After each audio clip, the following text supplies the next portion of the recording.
Hello friends, आज मैं आपके साथ इकोनॉमिक्स का एक और टॉपिक लेके आया हूँ और टॉपिक का नाम है flexible accelerator theory. Flexible accelerator theory को लैग्स इन इन्वेस्टमेंट भी कहा जाता है। शुरू करने से पहले बता दूं कि इस चैप्टर के सारे लिंक्स आपको इस वीडियो की डिस्क्रिप्शन में मिल जाएंगे। अगर ये वीडियो आप एआई वॉइस में देख रहे हैं, मैं एआई वॉइस में कभी रिकॉर्ड नहीं करता, ना कभी यूट्यूब को कहता कि करे, बट ये ऑटोमेटिकली हो जाता है। तो आप वीडियो के सेटिंग्स में जाके मेरी वॉइस को ओरिजिनल वॉइस कर सकते हैं। सेटिंग्स में सब कुछ हो जाता है। ठीक है, तो चलिए शुरू करते हैं।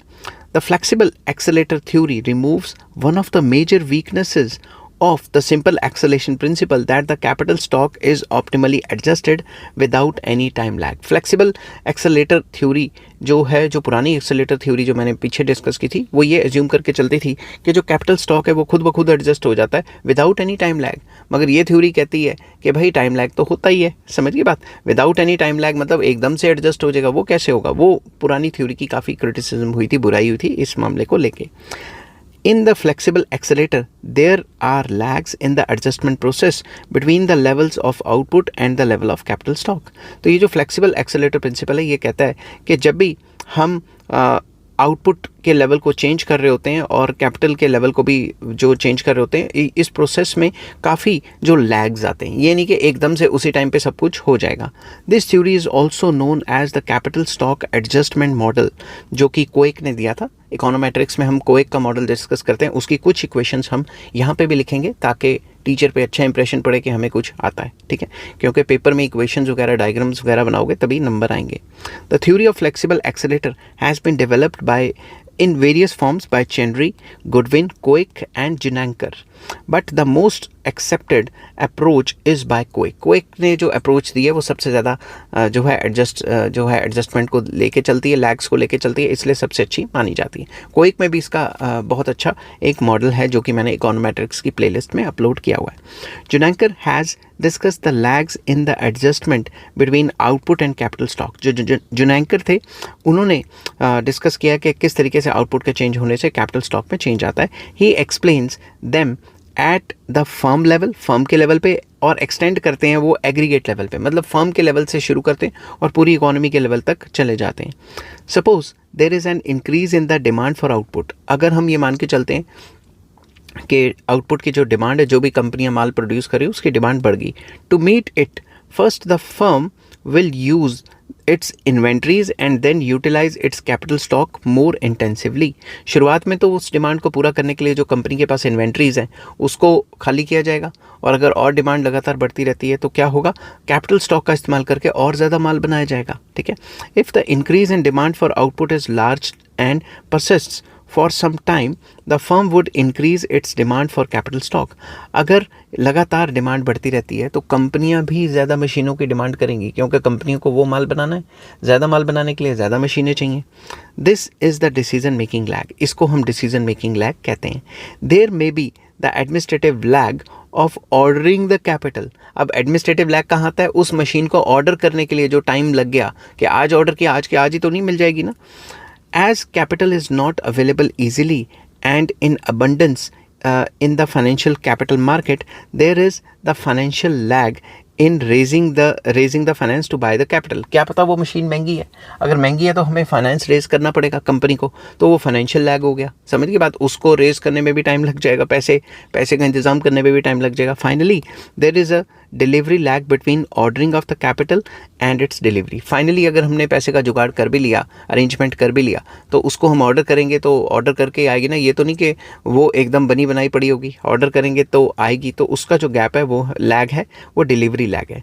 Assuming that different firms have different decision and delivery lags, then in the aggregate effect of the increase in demand on the capital stock is distributed over time. तो ये सारे लैग देखें तो कैपिटल की जो डिस्ट्रीब्यूशन होती है वो over the period of time होती है, ना कि अचानक से डिमांड की और अचानक से आ गया।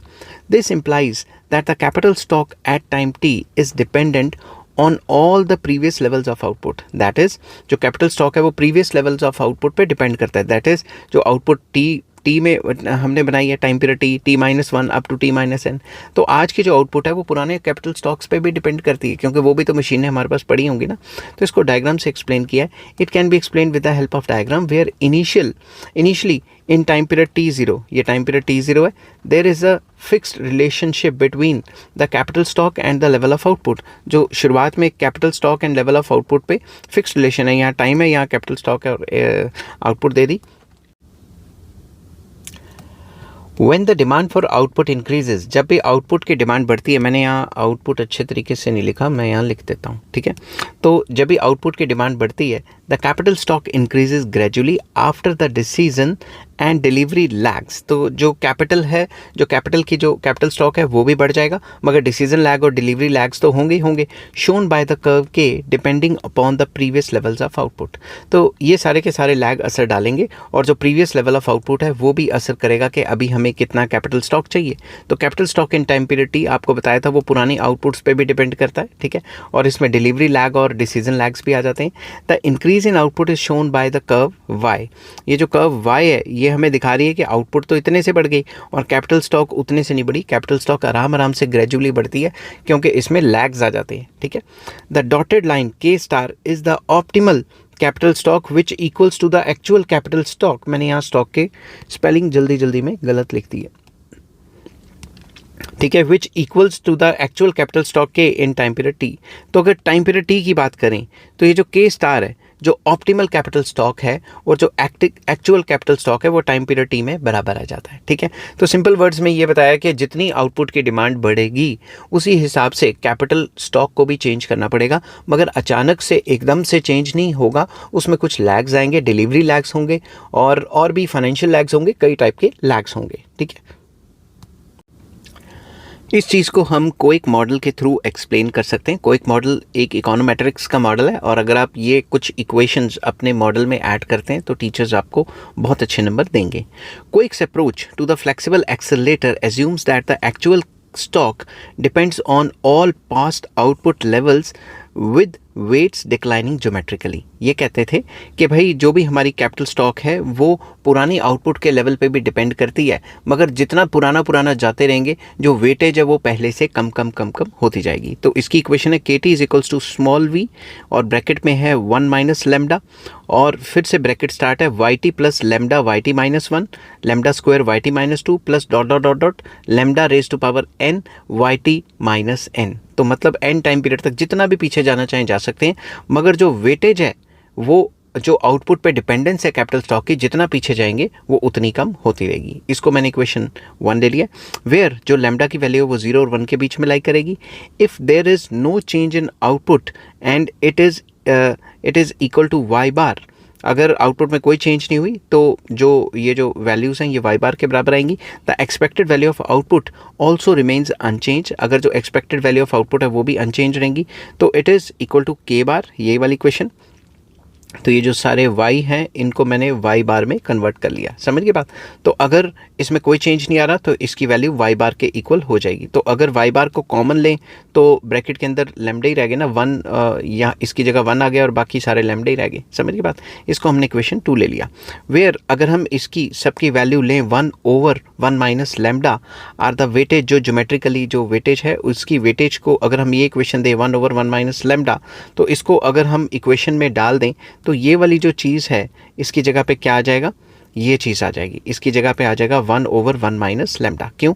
क्योंकि जो चेंजेस हैं वो उसी तरीके से आए हुए हैं, ठीक है। ये बात आपको याद रखनी है, ठीक है। ये जो चेंजेस हैं इसी चेंज को हम ये चीज़ 1 ओवर 1 माइनस लैम्डा कह रहे हैं। अगर आपको अच्छे से ये समझ नहीं आ रहा या थोड़ी कन्फ्यूजन हो रही है तो आपको इकोनोमेट्रिक्स पढ़नी चाहिए, क्योंकि सारी की सारी इक्वेशंस इकोनोमेट्रिक्स से ली गई हैं। ये किस तरीके से ड्राइव हुई हैं वो सारे के सारा मैंने कोइक के मॉडल में जो इकोनोमेट्रिक्स में आता है एडजस्टमेंट मॉडल, उसमें मैंने एक्सप्लेन किया हुआ है। तो ओवरऑल अगर हम बात देखें तो ये जो 1 माइनस लैम्डा है और यहाँ से जो 1 माइनस लैम्डा वो कैंसिल हो जाएंगे, तो के बार की value small V capital Y आ जाएगी।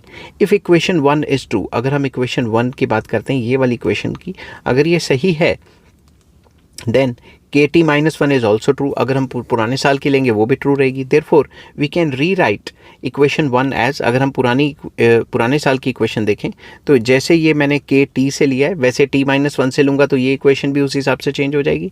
तो यहाँ पे मैंने KT माइनस वन लिया है, यहाँ पे YT माइनस वन हो गया, -2 -3, ये तो वही रहा, T minus N minus one चला गया। Multiply both sides by lambda, तो दोनों साइड्स को लैम्डा से मल्टीप्लाई करना है, ठीक है। तो इस पूरी साइड को भी लैम्डा से मल्टीप्लाई कर लिया, उस पूरी साइड को भी कर लिया। तो यहाँ जो लैम्डा चल रहे थे वो स्क्वायर हो गए, ये वाला क्यूब हो गया, और ये वाला n था तो n+1 हो गया, ठीक है। इतना तो मैथमेटिकल आपको आना ही चाहिए। इसको इक्वेशन 3 ले लिया। सब्ट्रैक्टिंग इक्वेशन 3 फ्रॉम इक्वेशन 1, अगर मैं इस पूरी की पूरी इक्वेशन को, 3 इक्वेशन को, ये जो फर्स्ट इक्वेशन है इससे मैं माइनस करता हूँ ये फर्स्ट इक्वेशन से, तो हमारे आगे ये रिजल्ट आ जाएगा KT minus lambda KT minus 1 which is equals to V bracket में 1 माइनस लैम्डा, फिर ब्रैकेट क्लोज, नई ब्रैकेट, तो आ जाएगा YT plus lambda raise to power n+1, और इसको मल्टीप्लाई करेंगे हम YT माइनस n माइनस 1 से। तो जब भी आप इन दो इक्वेशंस को माइनस करेंगे तो ये रिजल्ट्स आएंगे, ठीक है। Since the term lambda n+1, ये वाली जो टर्म है टेंड्स टू बी ज़ीरो, ये जैसे जैसे पीछे जाती रहेगी इसकी वैल्यू कम कम कम कम होते हुए ज़ीरो होती रहेगी। अब इक्वेशन में देखें तो अगर हम इसकी बात करें, अगर हम इसको हम उस हिसाब से ज़ीरो मान के चलें तो ये ज़ीरो हो जाएगी, और ये सारा का सारा मल्टीप्लाई इसके साथ हो रहा है तो 0 इंटू दिस 0 होगी, तो ये अकेला YT ही रह जाएगा। तो ये इक्वेशन रह जाएगी 1 माइनस लैम्डा V YT, समझ की बात। तो KT की वैल्यू, अगर मैं ये जो माइनस वाला इक्वेशन है इसको उधर लेके जाऊंगा दूसरी साइड, तो दूसरी साइड जाके माइनस का निशान प्लस में हो जाएगा। तो कैपिटल स्टॉक जो भी हमें चाहिए होगा टाइम पीरियड T में, ये किसके बराबर होगा, 1 minus lambda V YT plus lambda KT minus 1, मतलब पुराने कैपिटल स्टॉक पे भी जो अभी का कैपिटल स्टॉक है वो डिपेंड करेगा। This process of rewriting the equation 1 to equation 4 is called quick transformation. तो इसको क्विक ट्रांसफॉर्मेशन या क्विक एडजस्टमेंट भी कहा जाता है। Net investment is the change in the stock of capital, जो भी कैपिटल स्टॉक में चेंज है उसी को नेट इन्वेस्टमेंट कहते हैं। That is KT minus KT minus 1, तो ये जो KT माइनस KT माइनस 1 है उसको नेट इन्वेस्टमेंट कहेंगे। Therefore subtract KT minus 1 from both sides of the equation to get the expression of the net investment. तो इसमें में से भी KT माइनस 1 माइनस कर देंगे और इसमें से भी KT माइनस 1 कर देंगे, तो जो भी हमारे पास आएगा वो नेट इन्वेस्टमेंट आएगा। तो नेट इन्वेस्टमेंट ये आ गया। अब हमारा KT माइनस 1 इधर से और इधर से कॉमन निकल गया, तो ब्रैकेट में जो है लैम्डा माइनस 1 हो गया, और ये जो फ्रेज था ये वैसे का वैसे ही रहा। तो ओवरऑल नेट इन्वेस्टमेंट की इक्वेशन ये बन गई। द नेट इन्वेस्टमेंट जो कि KT माइनस 1 है is called the distributed lag accelerator which is inversely related to the capital stock of the previous period and is positively related to the output level. Output level के साथ तो इसका positive relation है, मगर जो पुराना capital stock है उसके साथ इसका नेगेटिव रिलेशन है, ठीक है। ये हल्की फुल्की इक्वेशन आपको पता होनी चाहिए। To convert net investment to gross investment add the depreciation, इसमें ये जो इक्वेशन है इसमें डेप्रिसिएशन ऐड कर देंगे, तो इसमें net investment plus depreciation is gross investment. तो इन सारी पुरानी इक्वेशन में अगर हम डेप्रिसिएशन ऐड कर देंगे तो ये इक्वेशन ग्रॉस इन्वेस्टमेंट की बन जाएगी, ठीक है।